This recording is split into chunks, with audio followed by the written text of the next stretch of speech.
ride down, make sure your cinch is tight. Horse is kinda snuffy, cold chill up your spine. You'll get your ass moving, son, we're burning daylight.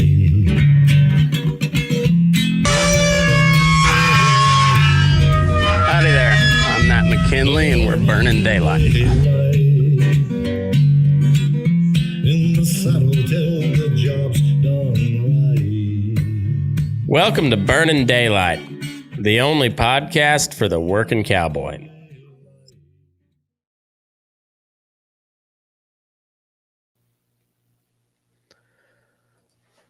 Well, howdy there, daylight burners.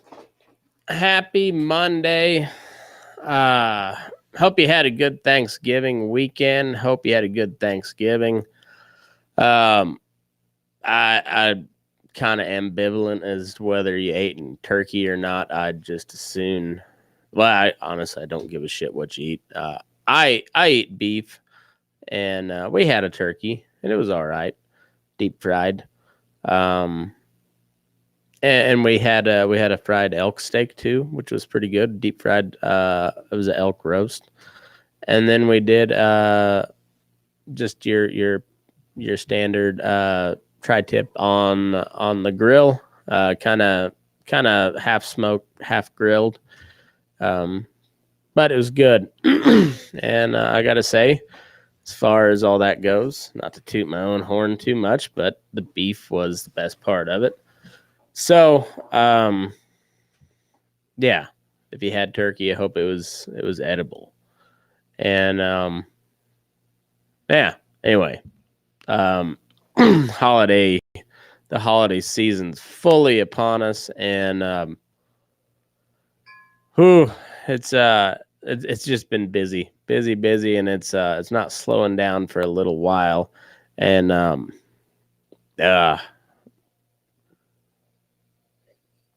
it's just that time of year. But also, it's the time of the year NFR starts this week, and for the one time during the year, 10-day stretch where your average working rancher and cowboy gets to play Monday.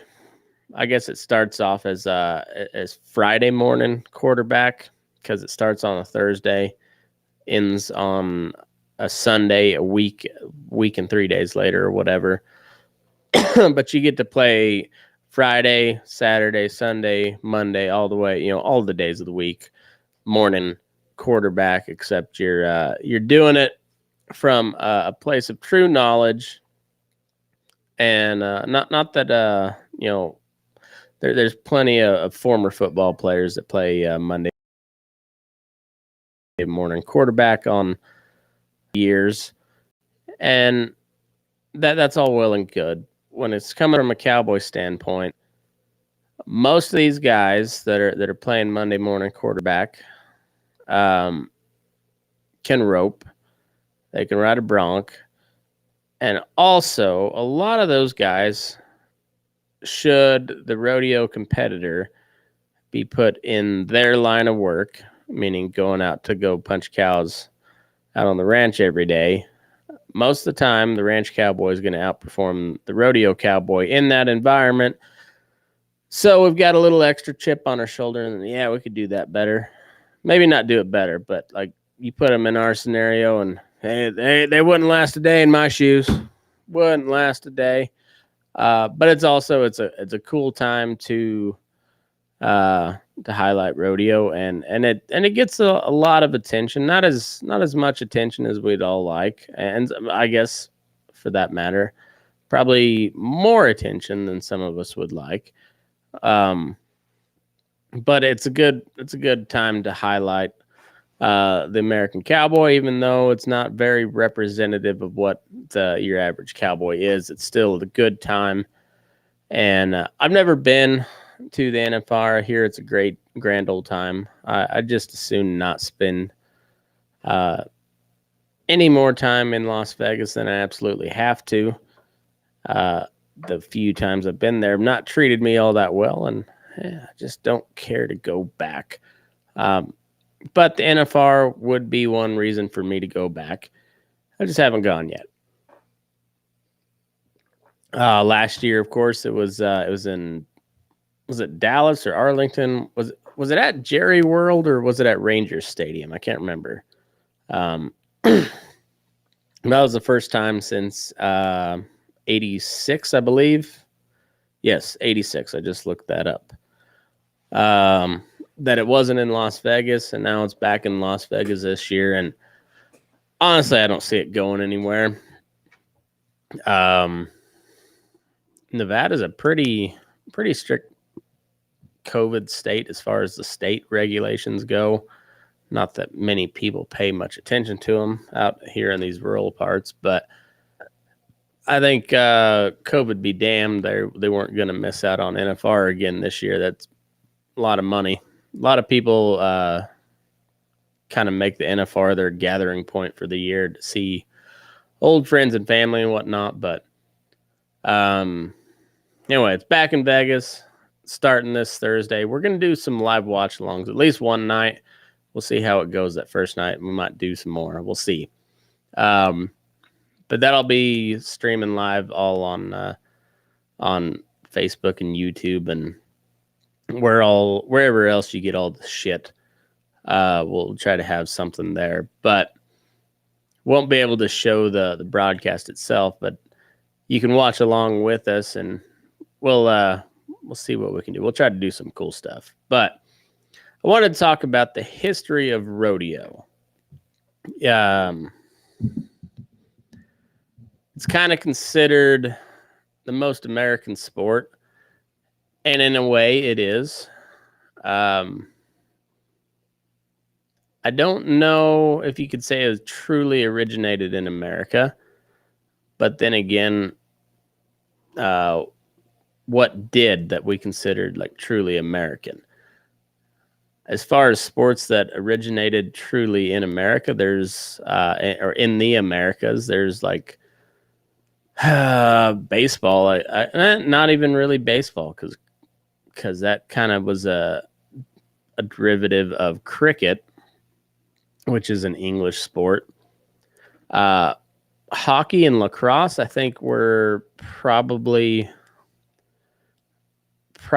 truly American sports. A basketball, I guess, is a truly American sport. That was actually originated back in, it was the Aztecs down in Mexico.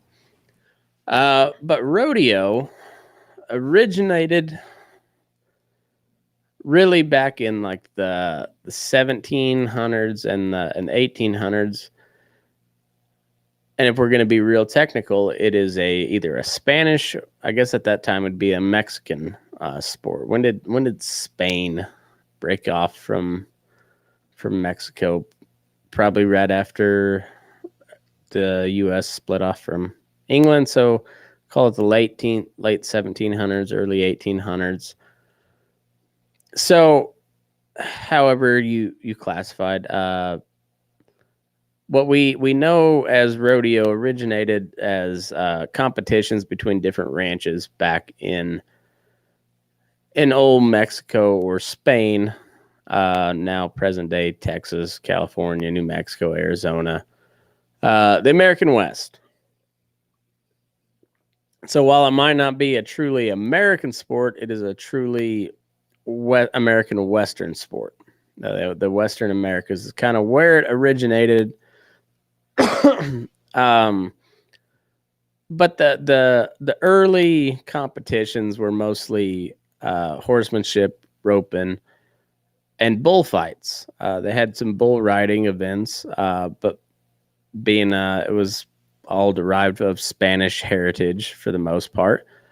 You had some bullfights, and then the sport of bull riding originated around what I think the Spanish called them the modern day charros, but like charreada, I think is how they pronounced it, is what they were called. And then eventually it evolved into what the modern day sport of rodeo, which comes from the Spanish word rodear or rodear. and basically means to round up or to gather. And out here in these in like the Great Basin region, what you called hold and roe deer, you'd gather and you hold all your cattle in a bunch and you sort and brand from there. But that's called hold and roe deer, and which but all originates from rodeo. It means to gather. I guess my wife will probably correct me on that because she actually knows Spanish. And then I can tell her to shut up because I'm actually part Mexican. So that trumps in today's society. That trumps just the fact that I've got some. I'm a little bit ethnic, and that trumps. So there we go. My definition works. So anyway, it started as different ranches pitting the best vaqueros against each other. And then from there, really, it was after the Civil War and the big push westward in the U.S. that really spurred on the age of the cowboy, and that from I guess Civil War, so mid 1860s till about the mid 1870s. That was kind of the heyday of the American, like especially like the free range, open range American cowboy, where it was just people moving west and ranches being started left and right, and you're trailing cows from here to there to just help fuel the western migration. And I've said plenty of times on this show, like the cowboy has been a dying breed since it started because there's, it really kind of came into its own right about the time of the, in the heyday of the Industrial Revolution. So you had one of the oldest ways of doing something and herding cows, coming in contact, full head-on contact with just mechanization, technology, and as it's called, the Industrial Revolution. And at the time, it was a dying way of life because you had the locomotive, you had the trains, you had factories, and here you are out on the plains and in the western U.S., a guy on a horse with a rawhide rope and herding cows, and that was a dying way of life. Well, here we are 150 years later, and it's still a dying way of life. However, there's one aspect of rodeo that kind of, or I guess one man in particular that really kind of idealized the American rodeo, and that's Buffalo Bill Cody with his Wild West show. Well, it wasn't so much a rodeo as we know it nowadays. It was a showcase of the American West, the American frontier. And so there was wild horse races. There was, bucking broncos, if you will. But there was also shooting contests. And then there was also the worst parts of American society. And that's like, hey, here's these Indians that we just beat into submission. But hey, come take a look at them. Here's Sitting Bull. And so there was that part of it, but it was just all parts of Western life. But it was kind of the precursor to, or I guess an evolution of where rodeo started. And it was a shift in the direction as towards the modern day rodeo. And those early competitions, like I said, there was a lot of roping and riding, but it was more, I would say it was more geared toward what we would call today as a ranch rodeo.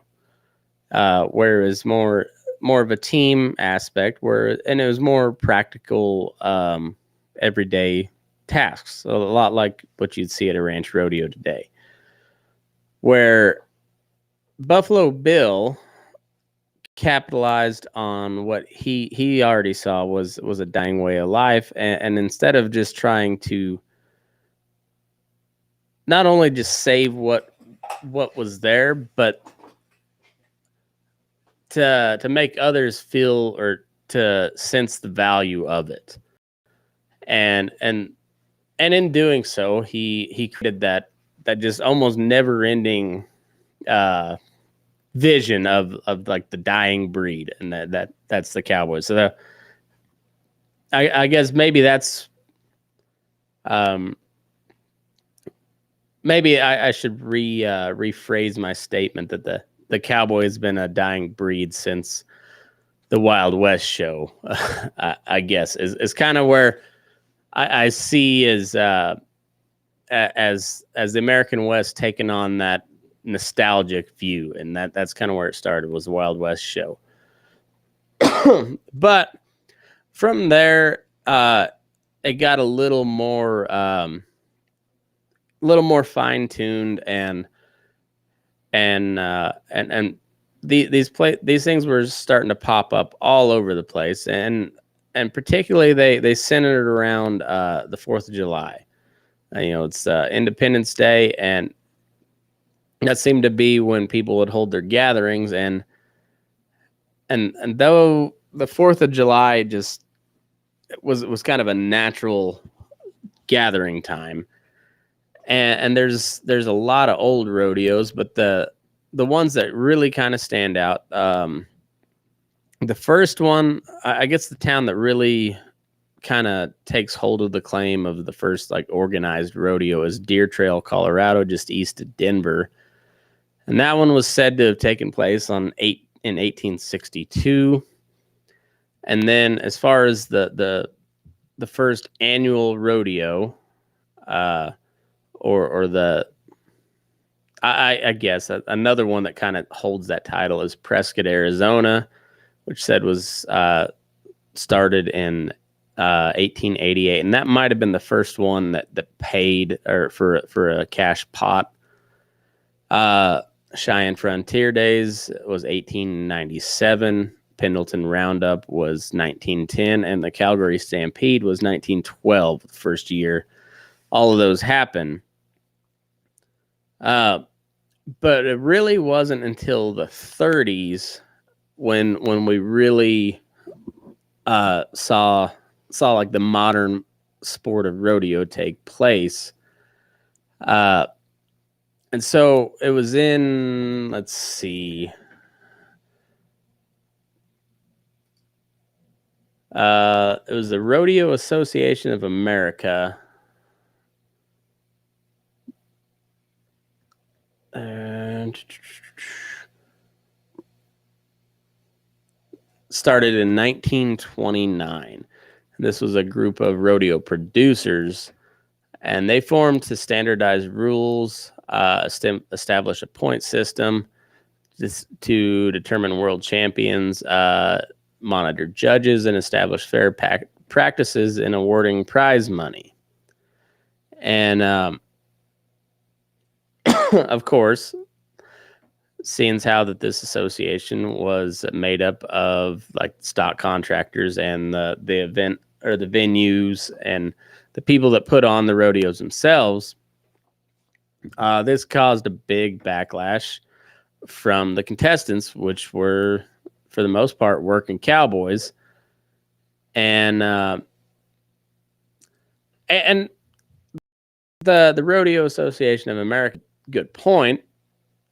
Before they standardized everything, it was a lot like boxing, where you had several different titles, and so you could be a world champion in this promotion, but not in that one. And so you could have 4 or 5 different world champions walking around, and none of them ever compete at the same rodeo. So they decided to standardize it, and Well, seeing how the people that organized it were the people putting it on, they're going to try to make the most money that they can. And it got to the point where they weren't paying out much of anything, and they were making a lot of money because rodeo was and still is a very popular sport. Always has been. When it comes to town, people show up, and these producers were putting on or were making a lot of money, and the Cowboys were barely, much like today, at least the ones that are on like your smaller circuits, barely eking out a living. So on October 30th, my birthday by chance, 1936, 61 Cowboys banded together and voted to strike against the Boston Garden Rodeo, which is a big rodeo, and it was all over the amount of prize money. And then 3 years later, on November 6th, 1939, they formed the Rodeo Cowboys or the Cowboys Turtle Association. And this basically became a cowboy union. A rodeo cowboy union. We've talked about cowboy unions before and how hard they are to put together, but this was one of them, and it actually kind of took. And they called themselves the Cowboys Turtle Association because, like a turtle, they were slow to act. They were, this was 7 years after the Rodeo Association America formed. 7 years it took them to call this strike or whatever. And so they said they were slow to act, but once they did act, they were not afraid to stick their necks out. And eventually they changed the name to the Rodeo Cowboys Association, which later morphed into the Professional Rodeo Cowboys Association, the PRCA, which we know today. And initially, in some of these early rodeo events, the women just competed right alongside the men. There wasn't women's events. It was just there were the events, and if there were women there, they competed in an event just like the men did. And some of them won, some of them didn't, and kind of a low point in the Professional Rodeo Association or the timeline of professional rodeo was, I believe it was in Pendleton, during the bronc riding. A woman got killed. I think a horse turned over in the chutes and broke her back or something. And from there on, they kind of started outlawing women in the rodeo, and so then it took a few years, but it was like 1948 when the Women's Rodeo Association was formed. Yeah, 1948. They called it the Girls Rodeo Association. Later changed it to the Women's Professional Rodeo Association, what we know today. And eventually they got barrel racing sanctioned as a sport within professional rodeo. And I can't recall if Breakaway is in the NFR this year, but I know it was at Reno Rodeo. So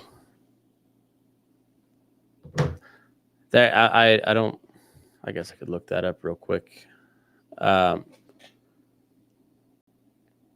the sport has morphed and changed a lot over the year, and then once PRCA really took off, became popular. Well, then the ranch cowboys felt like they were kind of getting neglected, and let's see, breakaway roping.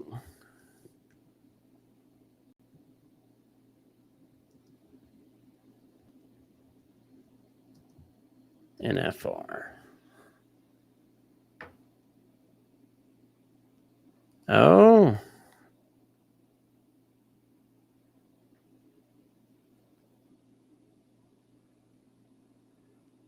Looks like, yeah. It's a 2-day event, though. Let's see. So, Wrangler National Finals breakaway roping in conjunction with WNFR. Women ropers will compete for the 2021 World Championships. Breakaway roping and a $200,000 purse at this 2-day event. So it's just a 2-day deal, but it's not part of the 10-round NFR, I guess. Huh. All right. So it sounds...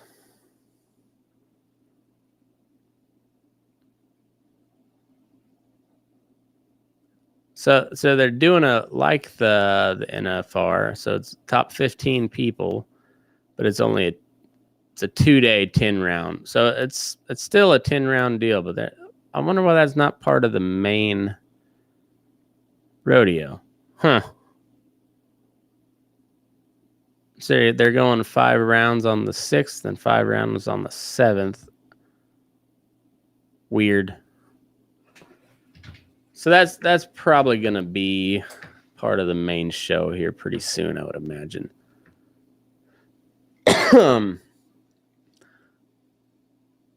But anyway,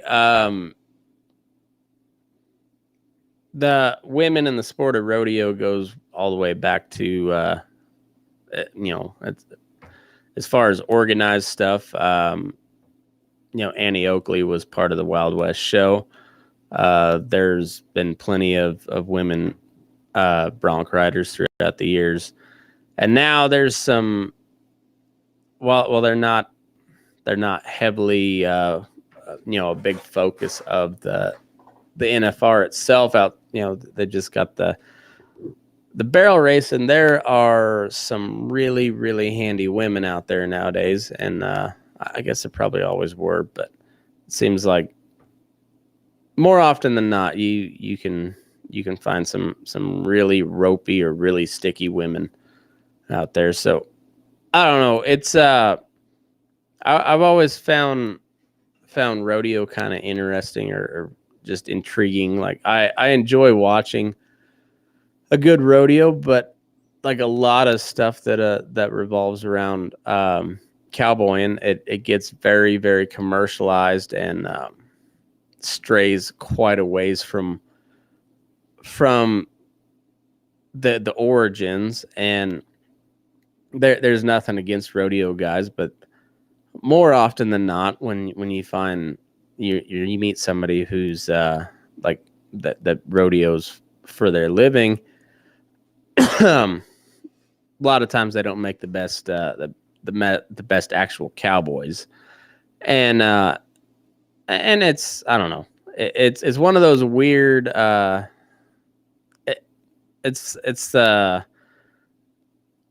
they're kind of in a weird position because the sport that they compete in also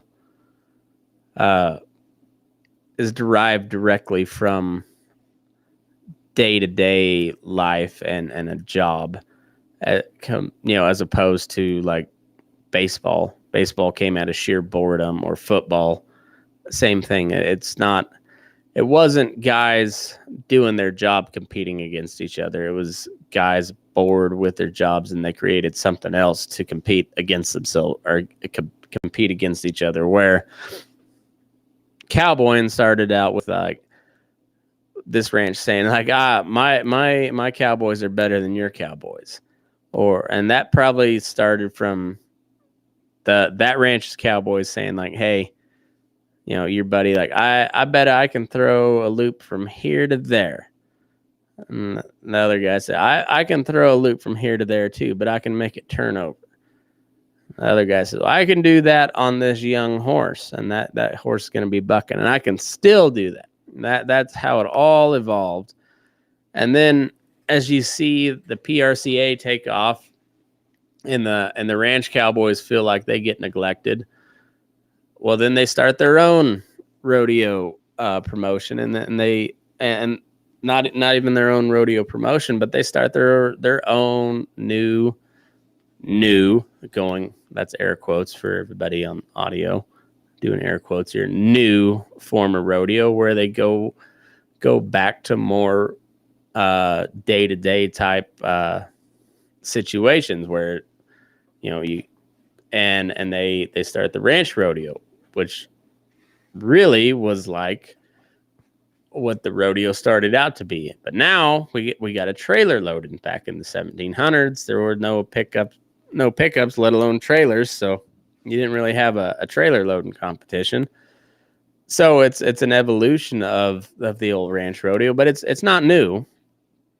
But that's what we called. But it's a very free market way of thinking. And it's like, well, instead of trying to continue being a working cowboy and compete with these guys that rodeo for a living, then you say, well, hell with them. We'll start with that. That's not how it works out here on the ranch anyway. So we get the best ranch guys out there. Well, now the WRCA finals in Amarillo, talking with Boots here the other day. And once again, thanks to everybody that stopped him and told him that you enjoyed hearing him on the podcast. That was pretty cool. He's told me about that a couple times now. But talking with him, he said there was 10,000 people there at the WRCA finals. So that's a pretty big deal.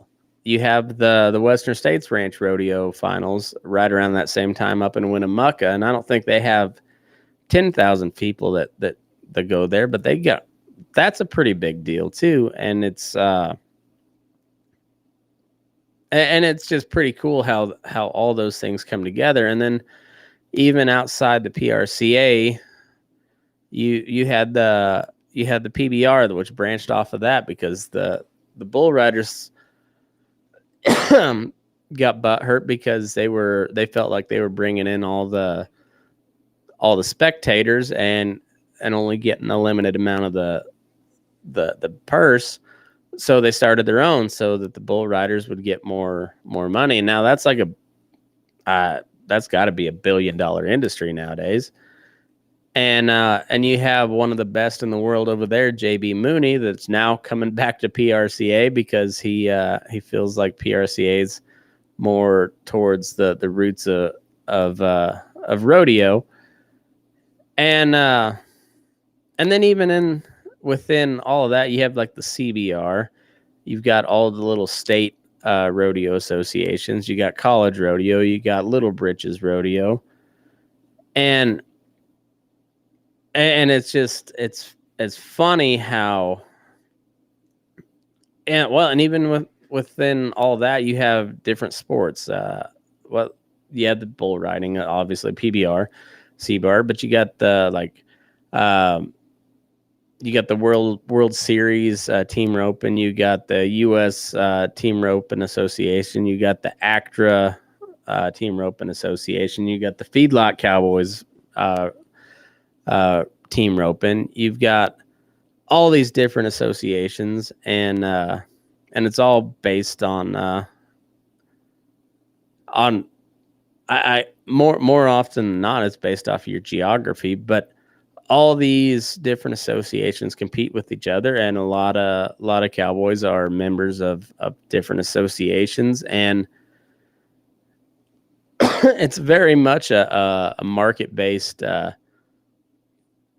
economy, I guess. How it all works, it's all based on supply and demand, and no, it's kind of cool. Rodeo is really, really unique on all that, and one of those. It's one of the few sports where you can keep going. Like there's definitely the young man's game and all the rough stock work where saddle bronc, bareback, and bull riding.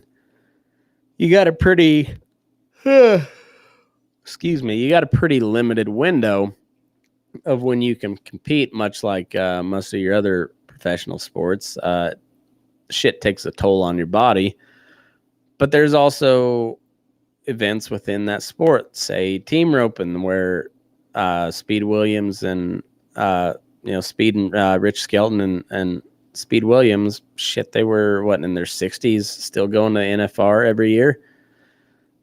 so there's different events within that sport where guys can last a long time, and then there's like those Iron Man characters, like the Billy Epbauer. He was in his 40s still riding saddle broncs and doing it well, winning the world. So there's a few of those, but for the most part, those rough stock events, that's a young man's sport, but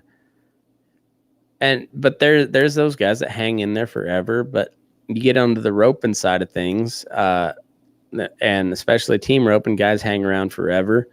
And the same way on the barrels, there's like Sherry Servey and Charmaine James, who were my buddy Clint has. I remember back in high school, he had the biggest crush on Charmaine James. He thought she was the hottest woman alive, and I thought she was okay. But I will say, in his credit, she did hold up well. She looked the same age for about 30 years. I don't know what she looks like nowadays, but I don't know. It's kind of a cool time of year just because all those associations, it all kind of filters into the lead up, the build up to the Wrangler National Finals Rodeo. And that's the top 15 every year. Go at it for 10 days, and every one of those rounds has a big pot attached to it. And there's guys and gals every year that make it to the NFR, not in the top 10 in their standings, and come back and either make a run for the world title or sometimes even and win one outright. And it's just to get to the NFR is a big, I mean, that's a big accomplishment. You gotta be really good at what you do, because it's all based on how much money you won. And it's this isn't a rodeo podcast, but there's sometime I wouldn't mind getting somebody who's really made that NFR run, more than just once, but like how you plan into that, because you gotta hit the big money rodeos. And also, I don't know, I'm sure there's somewhat of a formula to it, but I think it's kind of like fall works or cabin season or whatever busy time of year it is. You have a good plan going into it until it happens, and then you just go. And it seems like a lot of the guys that really make a run at it rodeo, and it seems to be kind of the way it is for them too. They got a plan of how they're gonna do shit this year, and then once that run starts, you're just on to the next one, on to the next one, on to the next one. You just go. And I don't know, but it all culminates in Vegas here Thursday, and it's a fun one to watch. I also like hearing stories from well, it's like I've said before, I don't go to the rodeos so much anymore to watch the rodeo. I go to see people I haven't seen in a while, or to hear stories and whatnot. So that's also one of the best parts of NFR, is just hearing stories from people who went out to Vegas and found out they couldn't handle Vegas, and those are always some really, really funny stories. So I'm going to try to get some good people on to help do this watch along thing, and we'll provide our own commentary. We'll if the action gets a little dull, we'll have some stories to tell in the meantime. But I think it's going to be fun. We'll see how it works on Thursday, and if it's worth doing, we'll try to do some more of them. But I'm looking forward to it. I hope you guys are, and I'm gonna try to work in. I've done a little bit of gambling on like football and stuff, so I'm not sure how the lines work on rodeo, but I'm gonna do a little research. Yeah, we might add that into it as well. See how, because I'm not sure exactly how you bet on rodeo. So we'll find out. I'll do some research and we'll find out. So, anyways, I think that starts at 7. Let's see. NFR 2021. I know it starts Thursday, and I believe it starts at 7 Pacific time, so it'd be 8 Mountain, 9 Central. Just gonna double check that real quick. But pretty sure that's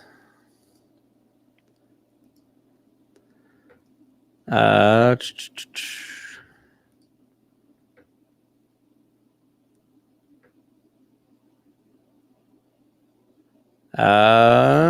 right. So no, it starts at 5:45. All right, so that starts early, 5:45 Pacific, so that's 7:45 Central. So it'll be I'll have to boogie to get shit done and ready to go on Thursday, but we'll get it. Don't worry, and we'll be here watching it with you. So until then, should do. I'm not sure what Aaron's schedule is this week, but we'll have a Fence Post Politics one way or the other. And anyhow, I enjoy rodeo. I hope you guys do too, and hope you had a good Thanksgiving. And we'll see you later this week. So thanks for tuning in, and move your ass. We're burning daylight.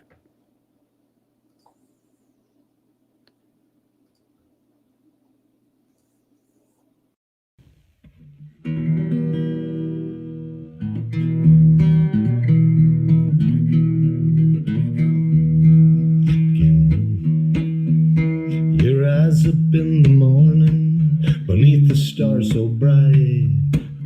Pull your hat down, make sure your cinch is tight. Horses kinda snuffy, cold chill up your spine. We'll get your ass moving, son, we're burning daylight. Burning daylight. Burning daylight. In the saddle till the job's done right. Burning daylight. Well, life is just a gather, and you won't catch 'em all. But when you ride through the gate, make sure you sit up tall. I can see the horizon, it's looking pretty bright. Well, get your ass moving, son, we're burning daylight. Burning daylight. Burning daylight. In the saddle till the job's done right.